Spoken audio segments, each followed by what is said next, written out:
Om Swastiastu dan Assalamualaikum warahmatullahi wabarakatuh. Perkenalkan, nama saya Niluwi Ardianti, Stambuk A3512008.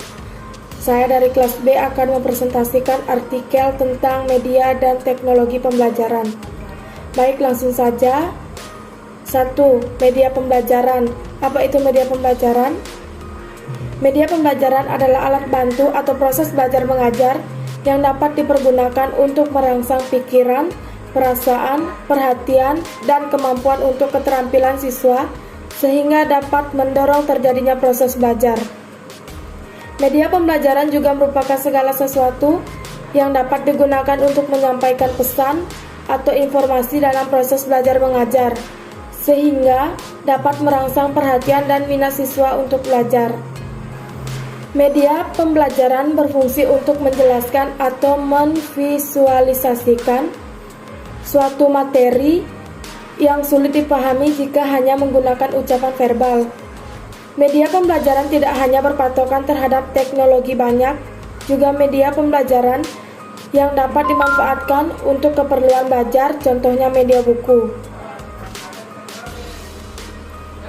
Media pembelajaran dapat dikatakan sesuatu yang mampu mengubah lingkungan pembelajaran menjadi lebih efektif, sehingga proses pembelajaran dapat berjalan dengan lebih efisien. Adapun contohnya seperti alat sesederhana proyektor dapat memperlihatkan gambar yang dapat menambah konteks luar biasa pada pemahaman peserta didik di kelas.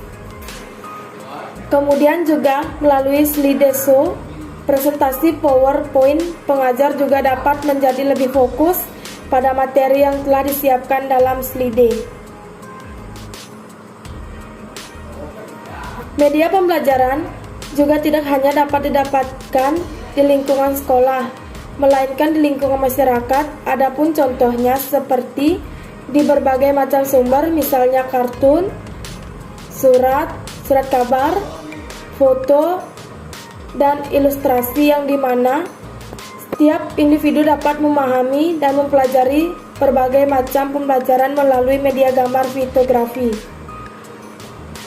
Media ini sangat mudah kita jumpai baik di lingkungan masyarakat maupun lingkungan keluarga dan sangat berpengaruh terhadap berbagai kalangan baik anak-anak maupun dewasa.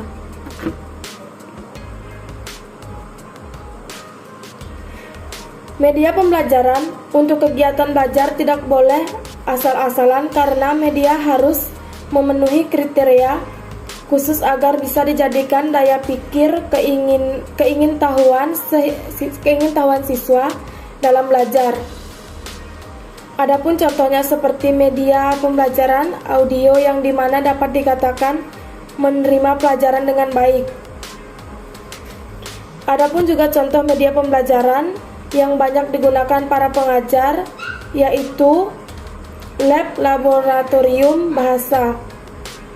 Lab bahasa ini bisa digunakan untuk melatih peserta didik untuk berbicara dan mendengar dengan memakai bahasa asing. 2. Pengalaman belajar dan media pembelajaran yang sering dilakukan. Media pembelajaran yang sering saya lakukan adalah media serba aneka, yang merupakan salah satu media yang disesuaikan dengan potensi suatu daerah, yang salah satunya sering digunakan oleh masyarakat Indonesia seperti media papan tulis, berbagai sumber lainnya, dan 3 dimensi. Metode pembelajaran ini sangat menarik minat para siswa untuk belajar apabila memanfaatkan berbagai macam fasilitas yang ada. Contohnya, seperti kita dapat mengajak para siswa untuk mengunjungi tempat-tempat yang berkaitan dengan pembelajaran. Selain media pembelajaran serba aneka, ada juga media pembelajaran peta dan globe, yang dimana jenis media pembelajaran ini berfungsi untuk menyajikan data-data lokasi seperti keadaan permukaan bumi, daratan, sungai-sungai, gunung, dan lain-lain. 3. Lingkungan dan model pembelajaran.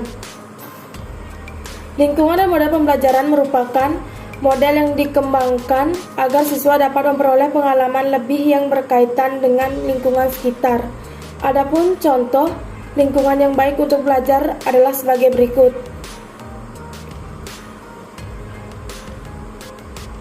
Ruang belajar yang layak. Ruangan yang layak harus selalu bersih dan tidak berbau busuk agar siswa mendapatkan konsentrasi terhadap proses belajar mengajar.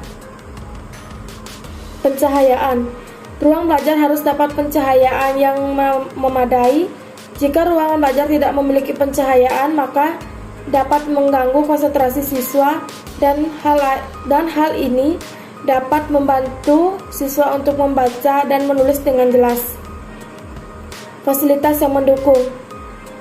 Dengan tersedianya fasilitas yang mendukung, siswa dalam belajar tidak begitu mengalami kesulitan bila memerlukan sesuatu. Kebisingan.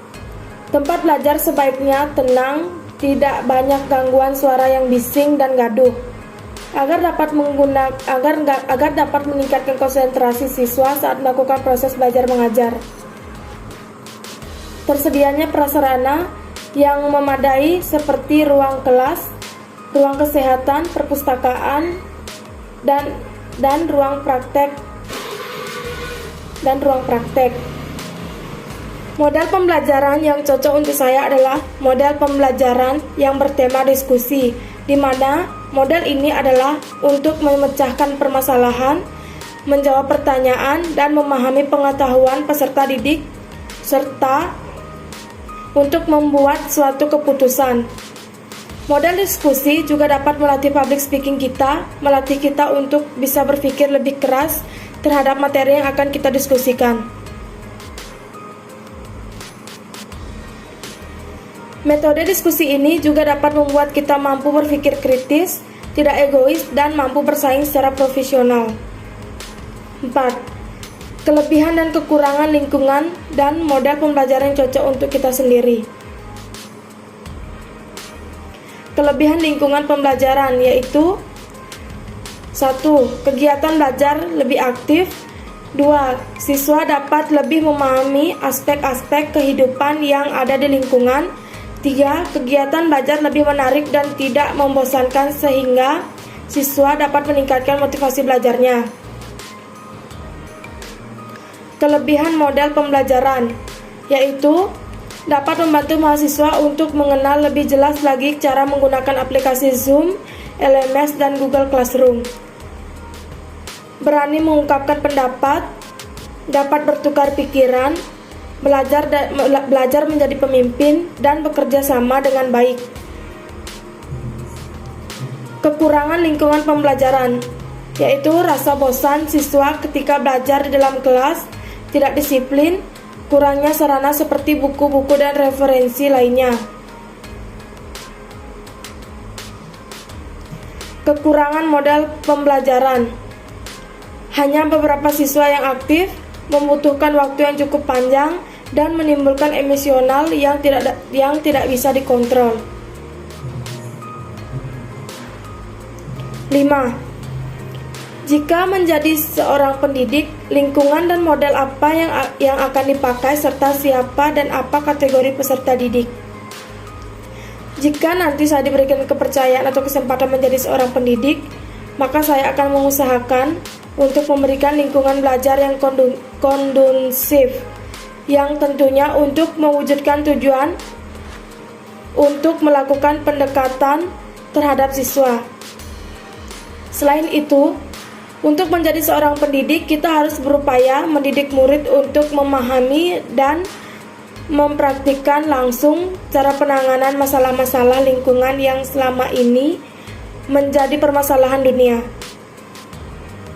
Lingkungan belajar yang nyaman serta menyenangkan, model pembelajaran yang akan membuat mereka bisa lebih percaya diri, seperti diskusi.